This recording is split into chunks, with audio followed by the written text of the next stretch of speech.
Good morning. Welcome.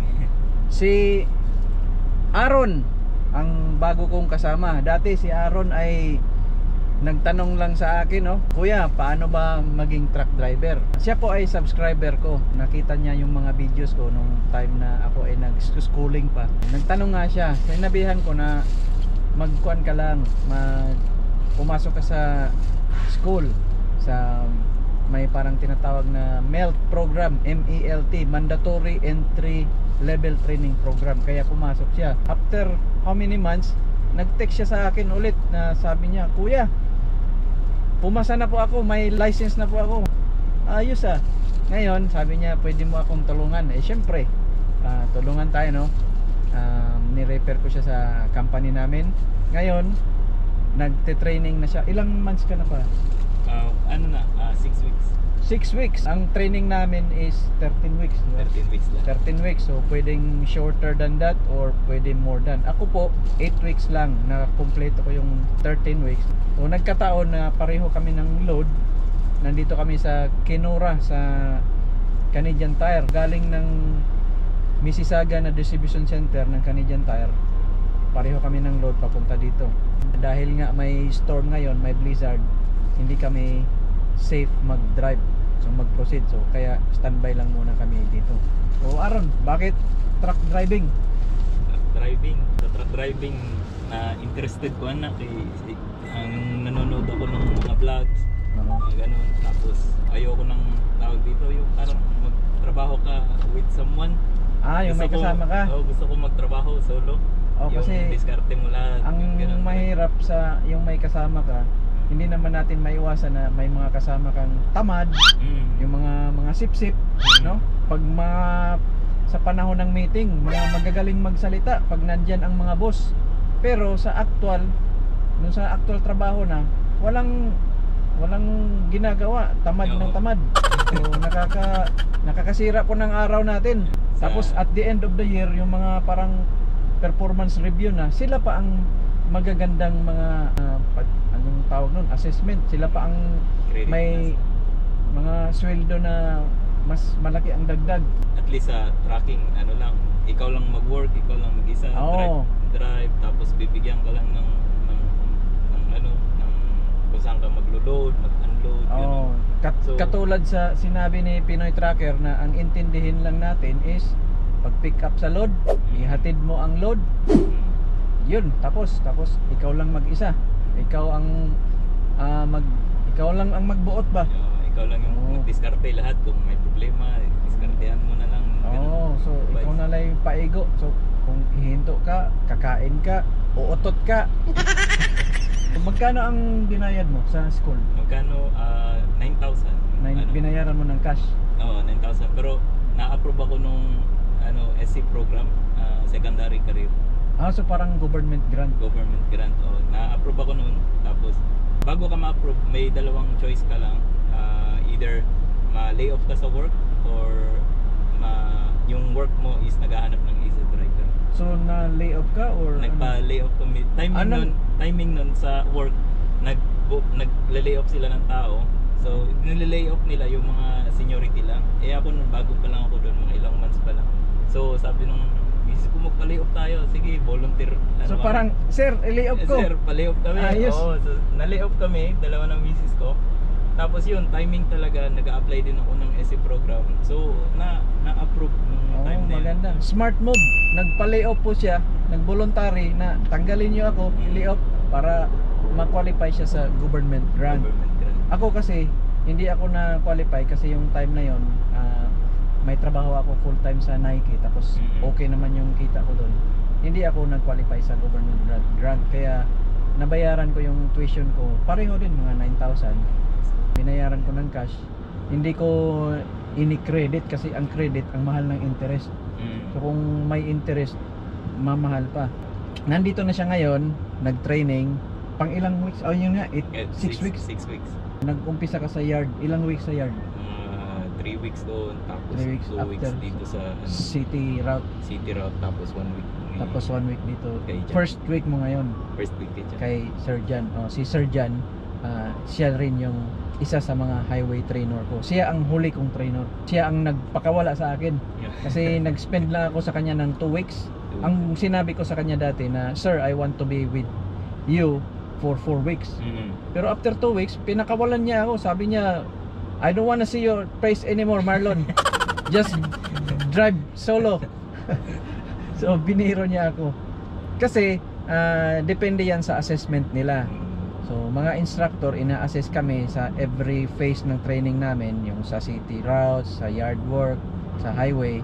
So lahat naman sila maganda ang assessment, kaya pinakawalan na nila ako. After 8 weeks sa training ko, ako ay nag solo driving na. Ngayon nagkita kami ulit ni Sir Jan after ilang months, 3 months. Ngayon pa lang kami nagkita ulit personal. So timing na nandito. Timing din na adverse condition, kasi si Sir, siya ang isa sa speaker natin sa yung adverse conditions na training yung sa video. Tapos siya ang isa sa pinakamagaling na, kasi veterano siya. More than 3 million miles siya ata.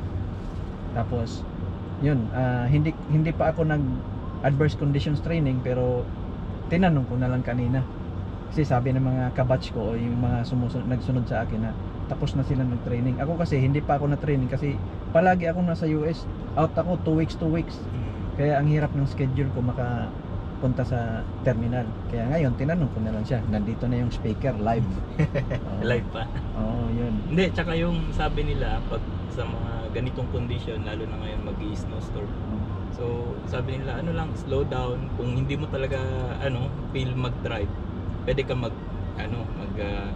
right to decide. Meron kaming right to decide na meron kaming sa safety namin, may tinatawag kami na right to decide policy. So kung ang feeling namin ay hindi safe para sa amin mag-drive sa daan because of weather, road condition, health namin, at saka sa vehicle, pwede kaming mag-right to decide.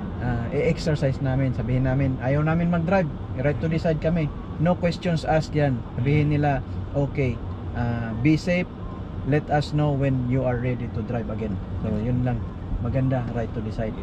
Hindi Saka, katulad sa ibang company na pinupush ka. Sabihin ka, 5 miles ka na lang sa customer, i-deliver mo yan. Dito po, kahit malapit na, pag gamitin mo yung right to decide, talagang i-respect nila. Sila nang bahala kumausap dun sa company. Ngayon, standby kami. Ako, si Kuya Marlon, tapos mayroon pang isang taga Bison dito. 3 truck standby. Tsaka nagbibigay sila ng message sa satellite namin sa nandito. Nibigyan kami ng message na close yung Highway 17, close yung papuntang US, mga ganun, kung ano-ano yung mga balita sisend sa amin agad-agad. So ngayon sabi nila close yung Highway 17. Nandito, nakita ko nga kanina. Highway 17 close both ways kasi may aksidente sa Ignacy. Ano ba yan? Yung lugar dyan before sa Dryden, kung papunta tayo ng east. Ang misis mo, okay siya na mag-drive ka? Okay naman yan. Yan nga, after nun, nag-text siya sa akin after na pumasa siya sa license. Dito kasi sa Canada, kahit wala kang experience, never kang nagka-truck drive experience, no? Kung gusto mong maging truck driver dito sa Canada, sa amin, pumasok ka lang kami ng school. After sa school, mga 6 to 8 weeks, mag-road test kami sa ministry. Sa amin, sa Ministry of Transport Ontario, sa MTO. Sa ibang province, yung ministry nila. Tapos after makuha mo yung license mo, mag-apply ka na sa mga company. Maraming company na pwede mong pasukan. Ako dati, may company na tanungan ko. Sabi nila, on board ka lang with a team driver, one way, tapos pagbalik, ikaw na. Yun lang ang training, yun lang kadali. Dapat pili ka rin ng company na yung talagang makapagbigay sa iyo ng proper training, the right way to drive a truck professionally, no? Katulad dito sa amin, drive ka agad, ganun. Kailangan mong mag-follow din talaga sa rules lahat. Ayun, lang namin. Ayun, thank you kuya. Sakain din.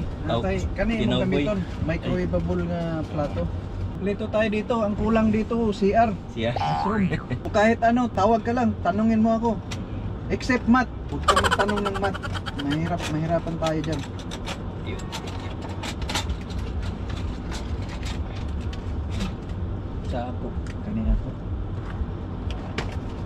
Kani ako pansit. Pansit. Hello. Geng, amin kami ni Aaron diri. Palit.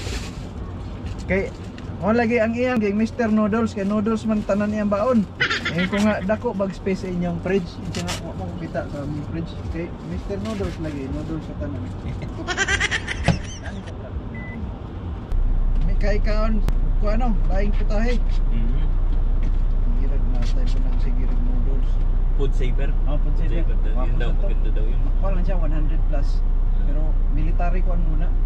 Oo. Umabot pa nag-years ba, hindi na-expire. Oo. Kay vacuum. Mao lagi. Na magdalagan ko na ni initan ng tubig.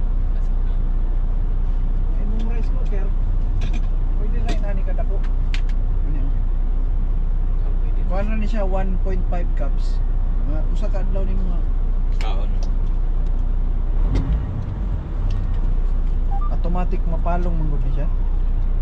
Nya sa gabi kanang pagtulog nimo ang imong earphone isag whole night ang naman siya ikuha ng Freightliner kanang Opti Idol automatic siya mo andar ang makina kung kay ang power sa aircon or heater sa battery man so kung ma-low na ang battery ma-sense niya mo andar siya kalit. Mo tapang sa Oh, kuyawan ko first time na ako nga kadlaw ning andar.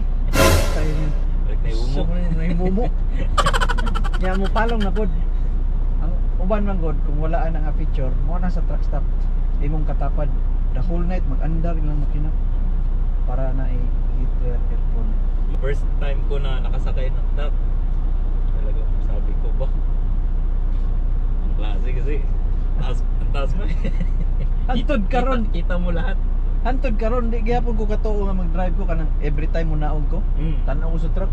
Nakuha ning truck ka, drive ko ani. Mo lagi kanang moagi sa 401. Ay sa mo ni akong gi-drive. Unsa road Thursday? Sabado pa kumukuha na ni. Paulit. Sabado pa ko, diri pa ko hantod Sabado. Oh, basta Okay. kami po din anak. Di man ko mo dagan og hantod sa di mas safe. Para salamat kaya. Baso diri. Okay na ni? Okay na na. Imagine, Okay, so 800 ray mo na bayaran? 800. Oh. So, kung panalitan sa work ninyo kay kung makuan mo, ma-lay off mo, nya ganahan mo mag-tracking, bless mo na ayaw ga unlock nga ma-lay off mo. Pwede mo apply og SC program. O sa mga na-lay off dyan or magpa-lay off, Oo. mag-volunteer, pareho kay Aaron. Oo, volunteer. Magkuhan kayo, enroll sa... Oh, kung ganahan mo mag-tracking, kato, nadyo'y chance. Tinumdum ka to, tanatan-aw po ko sa imong vlog ba? Ano kung sa akong tracking, kay kato, naguhat pa man ko sa sa school. So, tanatan-aw sa ako sa mga vlog di mo ato, katong pag-exam, kapila dyan sig tanaw tong exam sa Z-endorsement. Siyo, balik-balik ato kay usahay kay lisod na sa sabton, pero kung masabtan na nimo sayon, rumday. Sa Calgary, meron tayong kaibigan, si Joel. Parang kabatch ko na rin siya. So, pwede mo matawagan. Si Joel sa Calgary, sa Winnipeg, si Erwin, kasi Carlito. Ako ingon sa dispatch, send me to California next time. Pero ayaw sa aron kay kuanas. There's no na, no? No, lisod ang dalan. Kay usually man good California, ang reload nimo ipadala ka sa British Columbia. Na Calgary, pa-north. Grabe ba dito ang tar chaining ba ya? Oo. Nya wala tay chain. Nako chain dala-dala diha pero di ko balo mo taod. Pero ingon sa instructor kanang chain pang kuan na siya, requirement lang kay i-check man ka. Pero panahon na gani nga kinahanglan na og tire chain, right to decide na ka. Anong magtaod pa man kag chain? Di tawag na lang ka, di na ko mo drive. Mao. Toyok na siya dito. Pag abot na sa likod, adtuan na siya, i-assist siya, sirado. Tahan. Kung mag-deliver ka pohon og Walmart, kana imong agihan. Kana gyud siya nga dalan kay pag abot na dito sa corner, mao na ang dock sa Walmart.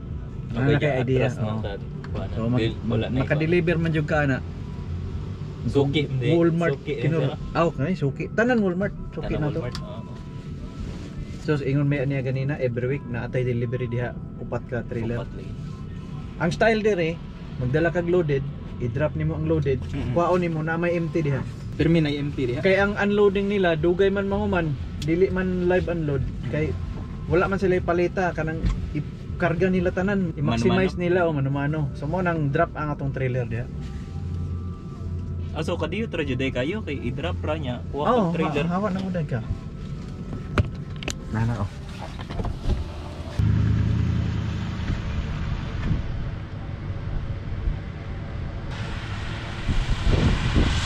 Kinausap ko ang manager ng Walmart na pwedeng mag-park kami dito kasi may road closure sa Highway 17.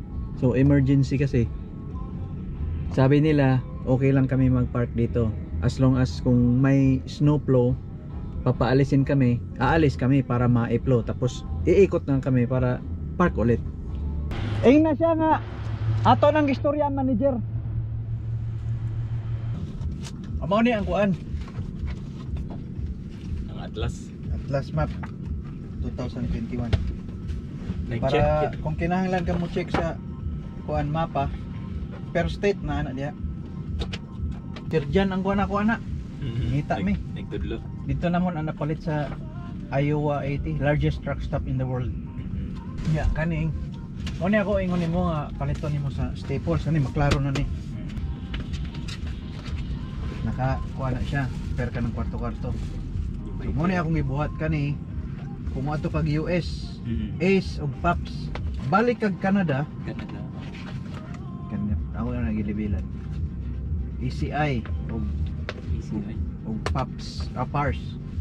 Mo ni bill of lading na may pangarga nga walay dokumento. Oh. Ikaw na mahimo og temporary bill of lading, cash card Butang remittances kaning mga expense report kay kanang naa kay mga paliton dito, bayad kag parking.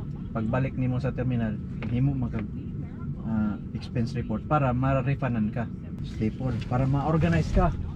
Dili kay is manifest asa man to. Shout out dahil sa akong kuan. Ako misis. Oh, Maria, Ming. I love you, Ming. Meng mag-download ka og Live 360. 5360. Para ma-monitor nimo si Aaron kung asa siya. Tanan na ni. Live 360. Kuha yung kuha no? Para niyo Live 360. Bye Marco. Oh, biktima ho na pud nato ni.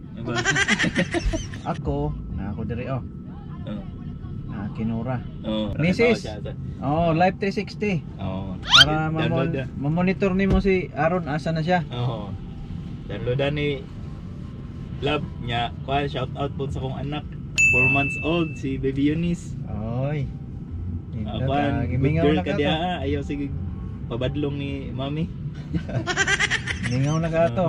Mingaw na ko ninyo, grabe. Oo. Kasi ka uban sa Mrs. Ron.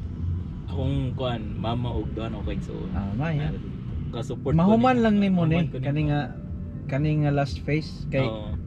pag human solo na ka na kay freedom imong truck Oo. bisag unsa na imong pamutang Mao. og kuan ra mo ka makisakay imong gamit kanang iya magagamit tanan di ba? Oo. Gamay ra gani Imong- ko gidala. Imong pagkaon butang sa ziplock Mm. kay para dili makakuan og space sa fridge. Oo.